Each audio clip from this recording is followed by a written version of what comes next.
देखिए, गणित में लसपा और मसपा का बहुत बड़ा महत्व है। तो आप 6 के विद्यार्थी हैं, 7 के विद्यार्थी हैं या 8 के विद्यार्थी हैं, आप तीनों में से किसी भी कक्षा के विद्यार्थी हैं, आप लसपा और मसपा को पहले बढ़िया से समझ लीजिए।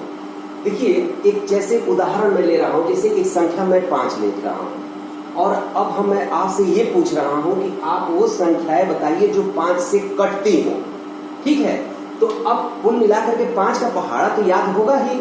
तो आप क्या कहोगे कि भाई 5 से कट जाएगा, भाग चला जाएगा। 5 दूनी 10, 5 तिहाई 15, 5 चौका 20, 5 पचे 25। इस तरह से जितना चाहो उतना तुम लिख सकते हो। 5 दहा 50, 5 का 11 गुना 55, 5 का 12 गुना 60, 5 का 13 गुना 65। तो इस तरह से तुम ये देख रहे हो कि जो भी संख्याएं मैंने लिखा है वो सारी की सारी संख्याएं 5 से कट सकती है ना। तो ये जो हमारी संख्याएं हैं, जो 5, 10, 15, 20, 25 या और जितनी भी संख्याएं लिखोगे वो सब के सब 5 के अपवर्ग के कहलाएंगे। ध्यान देना, इसको हम 5 के अपवर्ग के कहेंगे। ठीक है, तो ये सारी संख्याएं 5 के अपवर्ग हैं। अब तुमसे कुछ भी कहा जाएगा कि इस संख्या का अपवर्ग लिखो, अपवर्ग लिखो। अगर हम कहते हैं, मैं कहता हूं कि 2 के अपवर्ग लिखो, तो क्या लिखोगे? 2, 4, 6, 8, 10, 12, 14, 16। इस तरह से तुम लिख सकते हो ना। ये 2 के अपवर्ग हैं। तो अपवर्ग क्या होते हैं? अपवर्ग किसी भी संख्या का अपवर्ग वो संख्याएं होती हैं जो उस संख्या से पूर्ण रूप से विभाजित हो जाती हैं। ये सारी संख्याएं 2 से विभाजित हो जाएंगी, तो ये सब के सब 2 की अपवर्ग हैं।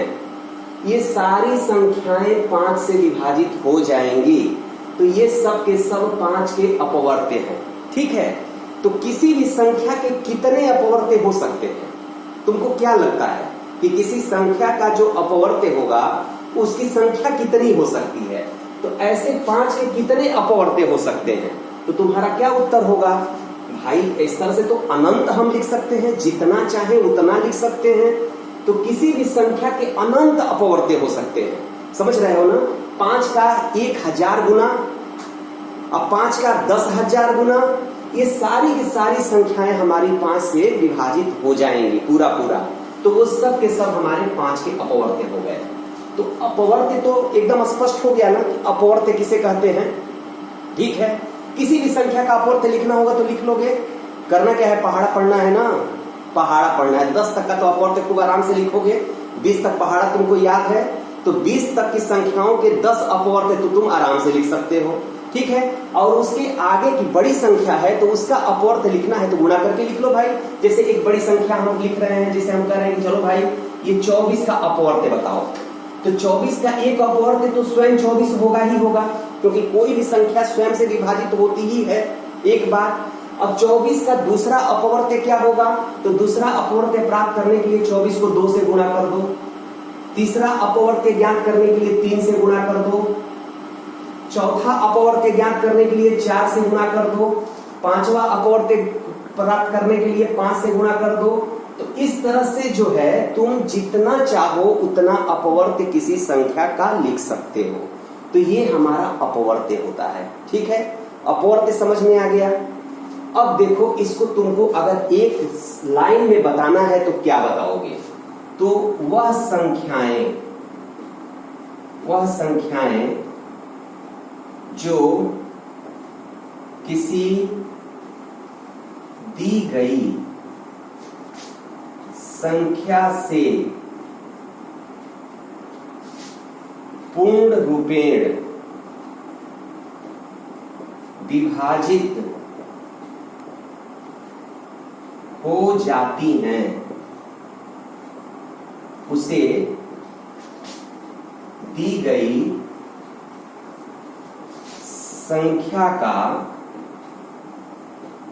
अपवर्ग कहते हैं। ठीक है, अपवर्ग कहते हैं। तो अपवर्ग तो तुम समझ गए खूब बढ़िया से। अब जरा देखो 5 और 2,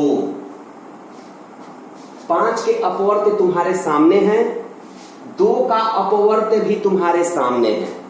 तो इन दोनों में, 5 के अपवर्त्य में और 2 के अपवर्त्य में कौन सी वो संख्याएं हैं जो 2 के अपवर्त्य में भी हैं और 5 के अपवर्त्य में भी हैं? तो जरा देखो, इसमें सबसे पहली संख्या 10 है, जो 5 के अपवर्त्य में भी है और 2 के अपवर्त्य में भी है। इसके बाद की संख्या जो तुमको मिलेगा, अब इसके बाद देखो 12, 14, 16 ये सब तो मिल नहीं रहा है, इसको थोड़ा सा हम आगे बढ़ा दें, 18, 20, 22, ठीक है। तो देखो दूसरी संख्या हमको 20 मिल जाएगी, ठीक है।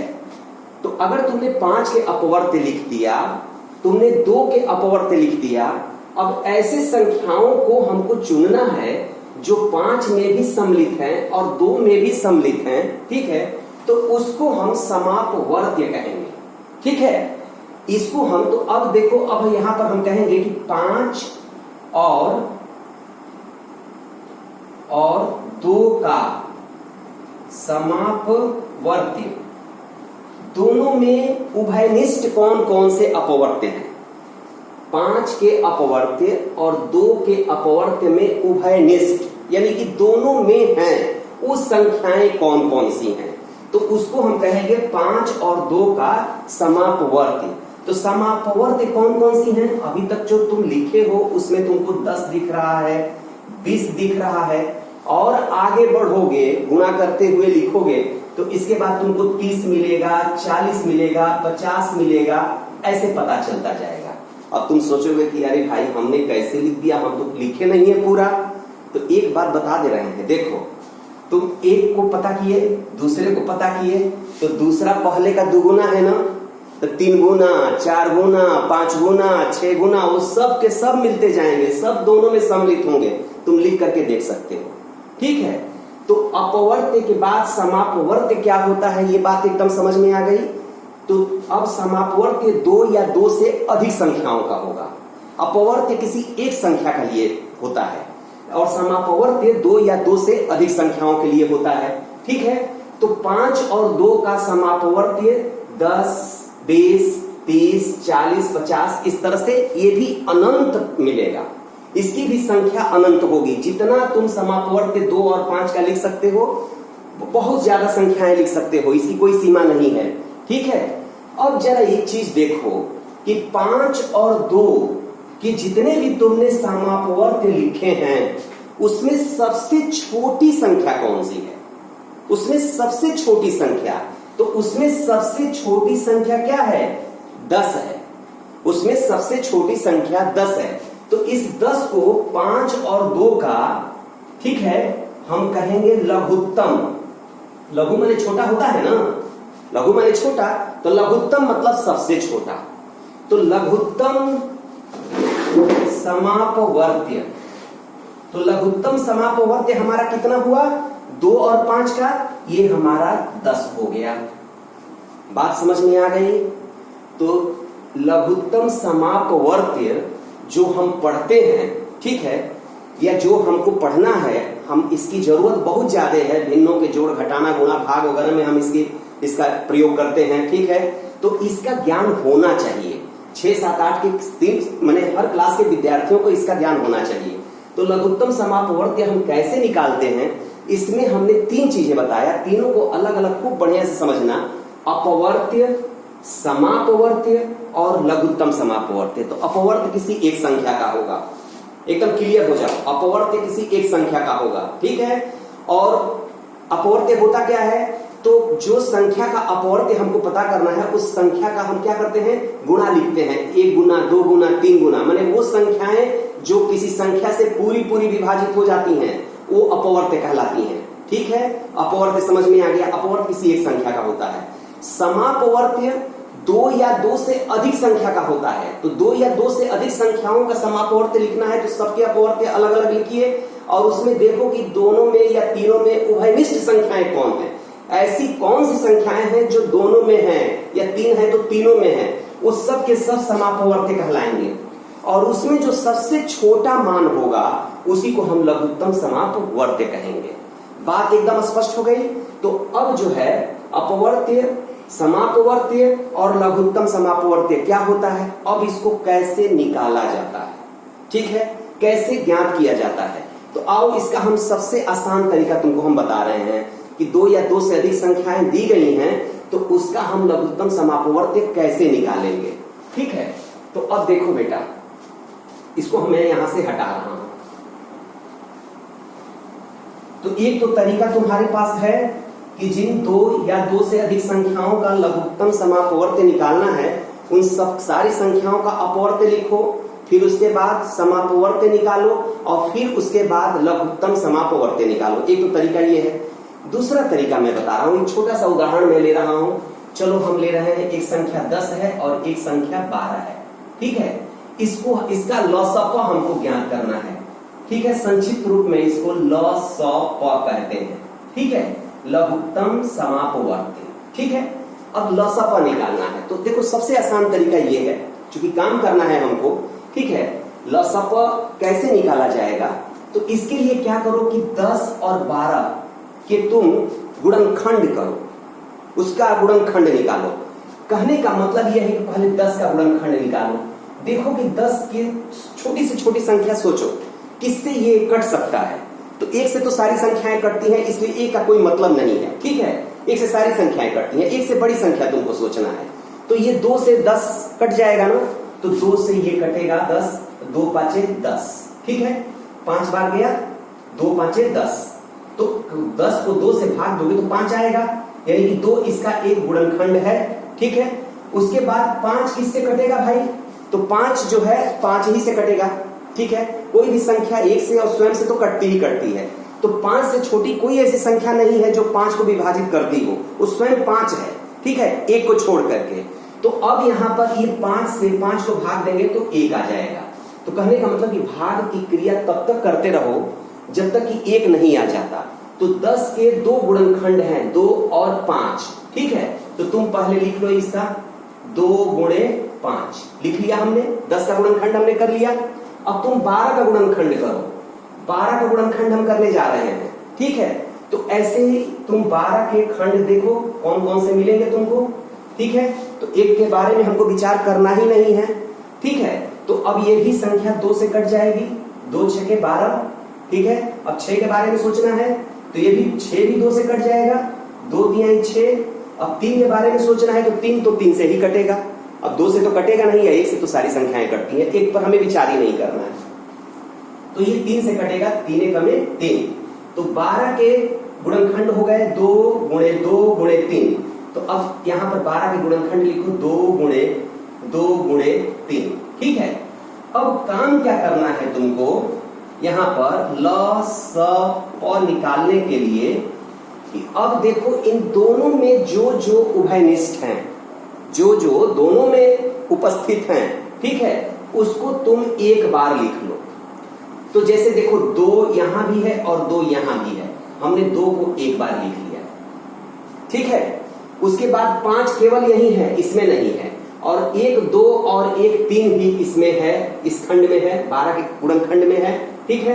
तो अब जो जो उभयनिष्ठ होगा उसको हम एक बार लिख लेंगे और उसके बाद जितना भी गुणनखंड बचेगा इसके बाद सबको लिख लेंगे। तो अब इसके बाद देखो इसमें क्या बचा है 5, तो हमने गुणे 5 लिख लिया। इसमें इसके बाद क्या बचा है 2, हमने 2 लिख लिया। इसमें क्या बचा है 3, हमने 3 लिख लिया। अब इनको तुम गुणा कर दो, सबको गुणा कर दो। तो 2 5 10, 10 दूनी 20 और 20 तिहाई 60, ये हमको मिला 60। तो 10 और 12 का ल स प ये हमारा 60 होगा। तुम इसको जिस अपवर्त्य और समापवर्त्य लिख करके भी निकालोगे तो यही आएगा। तो उस तरह से काम लंबा होगा और इस तरह से काम तुम्हारा आसान हो जाएगा।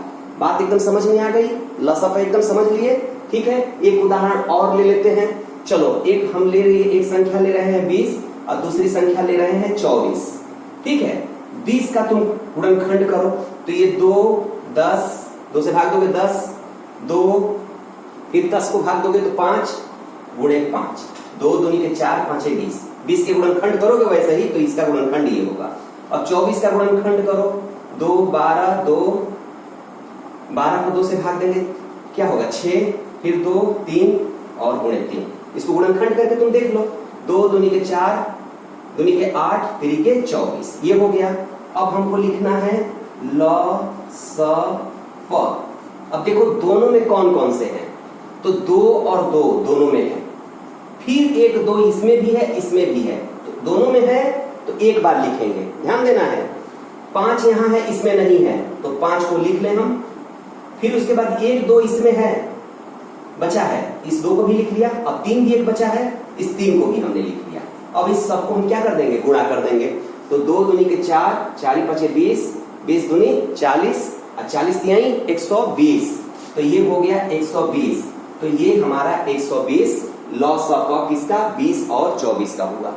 ऐसे ही अगर 3 संख्याएं होंगी तो यही काम करेंगे, गुणनखंड करेंगे और उसके बाद जो है उसमें हम उभयनिष्ठ देखेंगे। बात मेरी समझ में आ गई, क्लियर हो एकदम, कहीं कोई डाउट तो नहीं है? ठीक, थैंक यू।